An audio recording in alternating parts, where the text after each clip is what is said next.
Salut tout le monde, Yannick de Quitter le Québec, ici encore une fois live de Hong Kong. Je vous jase aujourd'hui parce qu'on a reçu un courriel de quelqu'un qui nous pose une question très intéressante. Alors je vous lis ça sans plus tarder. Bonjour, je voudrais savoir par votre site s'il y aurait des gens qui sont déménagés en Ontario, plus spécifiquement à Sudbury. Faut que j'aille étudier là, je me trouve pris dans le dilemme que le campus n'a pas de logement pour moi et ma fille de 3 ans. Dans le fond, la vidéo va plus porter sur comment déménager hors province. Je vais partager mon expérience à moi, qui est celle de déménager en Ontario. Déménager en Ontario, je l'ai fait en 2002. Je suis déménagé de la belle ville de Verdun à Toronto, même directement au centre-ville.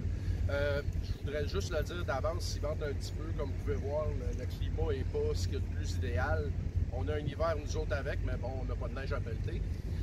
Pour en revenir à ce que je disais, déménager en Ontario, pour moi, puis je suis pas mal sûr que ça s'applique également aux autres provinces, c'est pas exactement comme au Québec, c'est-à-dire que tu signes ton bail, merci, bonsoir, puis des amis à moi qui sont propriétaires me l'ont fait savoir souvent. C'est-à-dire que, bon, tu sacs ton camp après 3 mois sans payer, tu te retrouves à régie, blablabla. Dans les autres provinces, plus spécifiquement en Ontario, ça ne fonctionne pas comme ça.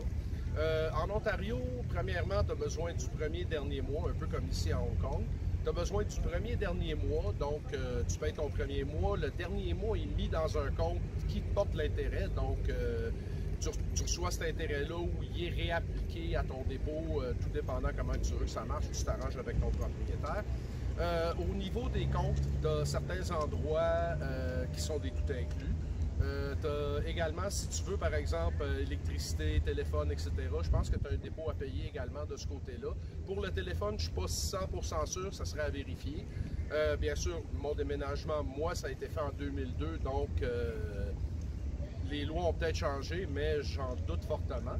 Donc, de ce côté-là, si vous voulez déménager hors province, ce que je vous encourage à faire, bien sûr, c'est pour ça qu'on est sur quitterlequebec.com. Probablement qu'une solution pour vous éviter ce genre de trouble-là, ça serait Airbnb. Airbnb, tout récemment, ça a vu le jour. Tu peux louer un appartement au mois, tu peux le louer à la semaine, etc. C'est surtout facile si, par exemple, je sais pas, tu as déjà une job de trouver, que tu veux t'en aller rester un mois. Je pense qu'il y a un rabais, tout dépendant d'où tu vas, si tu loues au mois.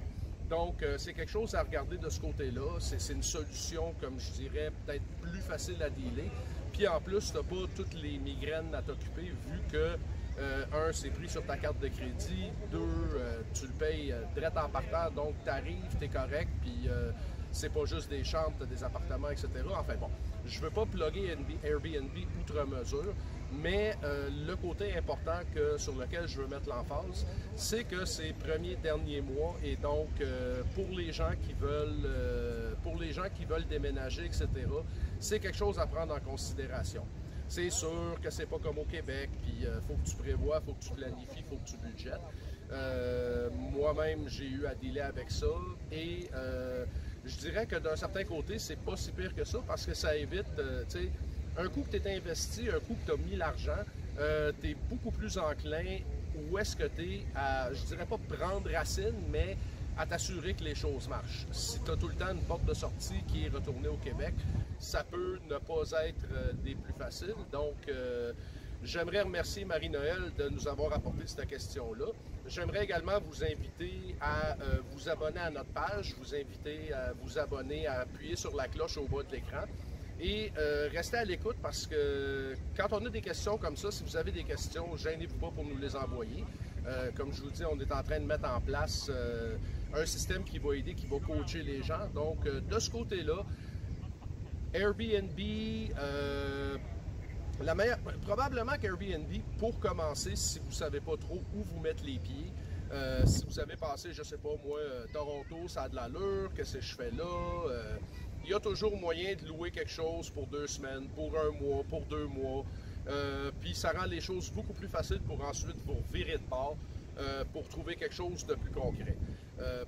Comme je disais tantôt, au niveau des comptes genre électricité, etc., il y en a certains qui vont vous demander un dépôt.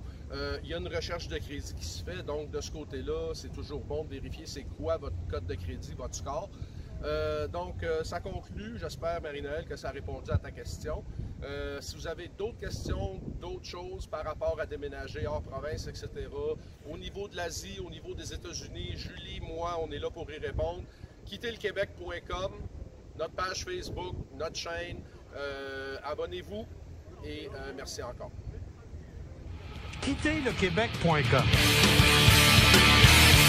Je vous mets au défi de le lire et de ne pas être touché.